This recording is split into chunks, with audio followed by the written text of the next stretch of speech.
This week we're discussing Chapter 5, the integumentary system. We had to create an outline diagram of the human body and mark off the various regions according to the rule of nines. We had to record our illustration with the answers to the questions in the following bullets and answer the questions accordingly. We had to go over the rule of nine, which is a method that was devised to quickly estimate the body surface that was affected by the burn. I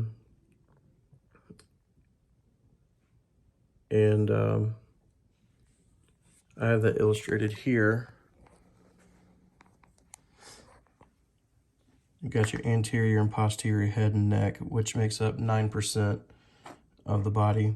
You have your anterior and posterior trunks that make up 36% of the body.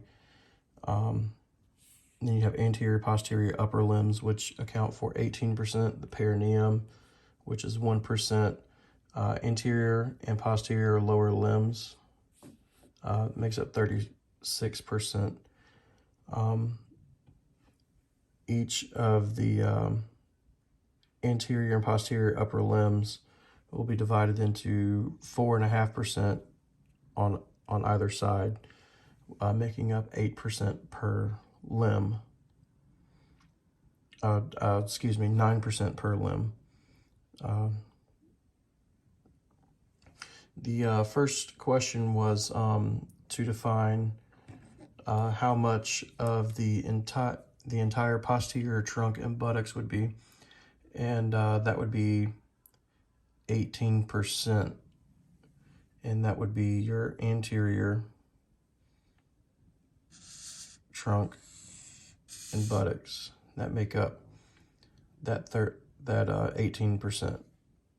15 of so would be the trunk, and the remaining 5% would be the buttocks.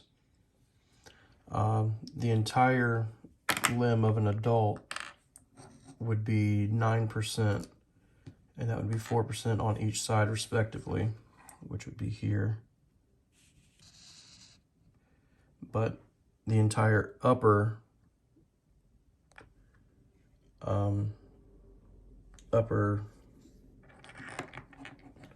left arm would be roughly 2.25%, as we've divided the arm front and back 4.5 and 4.5, which would be 9%.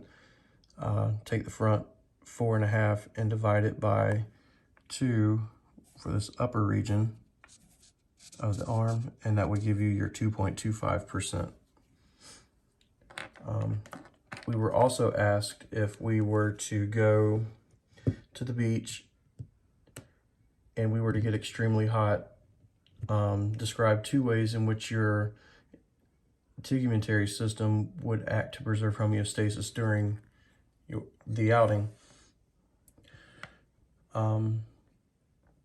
2 ways would be sweating and vasodilation. Sweating is the bodily function that helps regulate your body temperature. And vasodilation is when the thermoreceptors in the body detect changes in temperature and start widening the blood vessels naturally and increased blood flow to the necessary areas where it is needed. And that's the end of the questions.